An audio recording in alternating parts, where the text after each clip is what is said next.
Good Tuesday morning, everyone, here with your tropics update. First, we have post-tropical cyclone Marco. So essentially what that means is that this used to be a tropical cyclone, hence tropical storm Marco. Now it no longer has those characteristics, so it is considered a post-tropical cyclone. I know it can get a little confusing with all the lingo that we use for tropical systems. We are still dealing with a good bit of that tropical moisture associated with that. That's giving us some of our rain for the morning. However, that is going to continue to depreciate. All eyes are now going to be on Hurricane Laura. So as of the 8:15 advisory from the National Hurricane Center, Laura is now upgraded to a Category 1 hurricane, winds sustained at 75 miles per hour, starting to make that bit of a northwestern turn as it makes its way through the Gulf of Mexico. And as it does so, it's going to be over very warm water. The Gulf of Mexico is just a prime atmosphere for tropical systems to strengthen, and that is reflected by the National Hurricane Center's forecast. It is forecast to become a Category 2 hurricane, carrying maximum sustained winds of about 110 miles per hour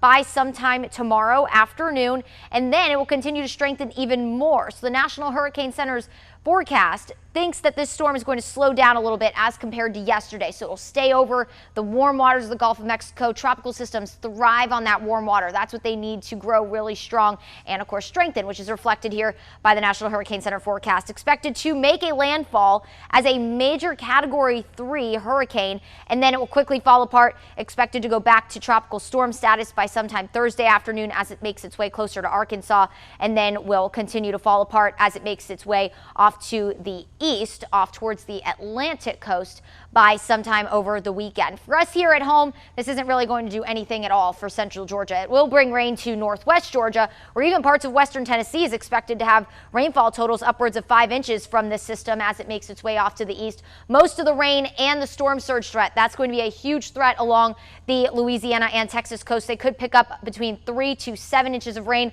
locally heavy amounts possible, and even by the end of the week with more rainfall not even associated with Hurricane Laura, they could see along the coast over a foot of rain over the next 7 days or more. So it is going to be something that we'll need to pay very close attention to. But thankfully for us here in central Georgia, we are not going to be dealing with any impacts from Hurricane Laura, but it is something that we will, I'm sure, be hearing plenty of stories of as it does potentially make a landfall along the Gulf Coast as early as Thursday morning before sunrise as a major Category 3 hurricane. Of course, we'll be sure to keep you updated on 13WMAZ.com, on air and online on the tropics as we go through the rest of hurricane season.